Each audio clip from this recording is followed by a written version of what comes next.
there are choices to be made here of a tactical nature. I mean, the government need not use the budget speech as a vehicle for policy statements. It can leave those to be either pre-budget or post-budget. The areas that I think people are looking for policy changes, for example, in respect of manufacturing, which we know is doing very badly at the moment, how will that be stimulated? I think if you take a medium-term view, my own view is you cannot really forge ahead in manufacturing without doing some significant reform of our very job-destructive labor laws, which are there on the books. We've seen some action from Rajasthan, which is very interesting, but you, I think, need to see action from the national level too of that nature. Again, Land Acquisition Act, which was passed during the previous government, but which the BJP voted for. I believe it's, by all accounts, and many people have commented on it, both during the debate as well as after, that it's a very onerous piece of legislation from the point of view of anybody, whether it's the government or government buying on behalf of some industrial estate or whatever it is, doing land purchases of any consequence. It's cumbersome, it's costly, it's uncertain, all of these things. So now whether those problems can be solved by procedural changes or whether they require some sort of amendment of that existing act on the books, I'm not expert enough to say, but I think people are looking for some signal in the budget of intention to do something.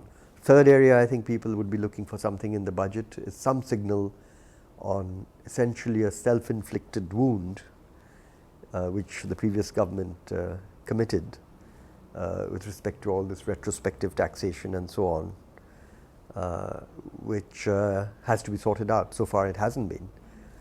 And now whether you sort it out through legal means or some out-of-court settlement or whatever, some signal of how the government is intending to proceed on this is, I think, important, and the budget is a place to do it. My own opinion is that the important thing is to be from the government side to say that these are the unpaid bills and this is how I'm going to resolve the matter.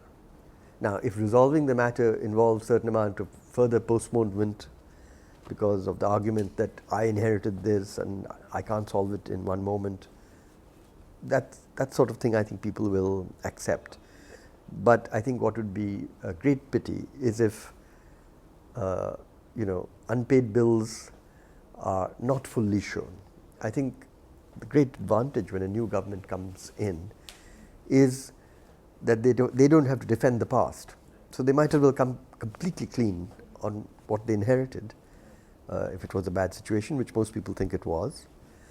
Because I think they will get the sympathy and understanding from people as well as commentators and analysts and so forth. So it's best to come clean on this. These last 5 or 6 years of near double-digit or double-digit consumer price inflation is a first in our economic history of 60 years plus.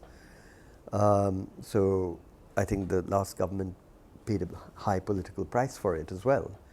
And obviously the new government doesn't want to, I expect, pay that kind of price and would like to get this matter under control.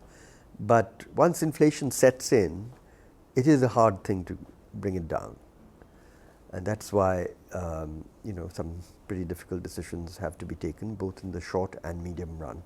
Now in the short run, I think they've already started to take some good decisions, such as, if I remember the numbers correctly, the release of 5 million tons for open market sale from food stocks.